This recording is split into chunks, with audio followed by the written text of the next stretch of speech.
జీవితం అంటే ఎట్లాగా తయారైపోయింది ఇప్పుడు అన్న దాని మీద చెడా శాస్త్రి గారికి సంబంధించిన ఒక కథను చూస్తాం.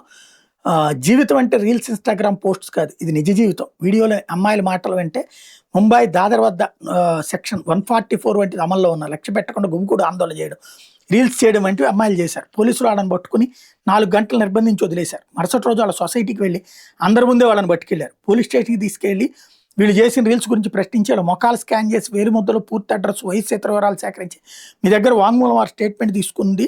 ఇంటి దగ్గర ఉన్న పోలీస్ స్టేషన్ నుండి పిలుపు వస్తే అక్కడికి వెళ్ళి స్టేట్మెంట్ ఇవ్వండి అని 4 గంటల తర్వాత వదిలేశారు. సాయంత్రం 5 గంటలకు పోలీసులు మళ్ళీ ఇంటికి వచ్చి కారులో దగ్గర ఉన్న పోలీస్ స్టేషన్‌కి తీసుకెళ్లి పోలీసు అధికారుల ముందు స్టేట్మెంట్స్ తీసుకొని మళ్ళీ ఇట్లాంటి పనులు చేయొద్దని, ఒకవేళ అక్కడ మళ్ళీ కనిపిస్తే మీ కెరీర్ ప్రమాదంలో పడుతుందని పోలీసులు హెచ్చరించి వదిలేశారు. ప్రదర్శనలో పాల్గొన్న మాకు ఇట్లా జరిగింది, ఇలా ప్రదర్శనలో పాల్గొన్న వాళ్ళు జాగ్రత్తగా ఉండండి అని వీడియో ద్వారా వీళ్ళు సందేశం ఇచ్చారు. ఎవరో కెరీర్ మీద శ్రద్ధ లేని అల్లరి మొక్కలు ఏదో చేస్తూ వాళ్ళు మిమ్మల్ని రెచ్చగొడితే మీరు రెచ్చిపోయి ఆజాదీ ఆజాదీ అని అలాగే తాత్కాలిక ఆనందం కోసం అరిచి మీ భవిష్యత్తు నాశనం చేసుకోకండి. మీ తల్లిదండ్రుల పరిస్థితి ఏమిటో ఆలోచించండి. ఊరికే మేము నిరసనలో పాల్గొన్నాం మాకేమీ కాదని అనుకోకండి.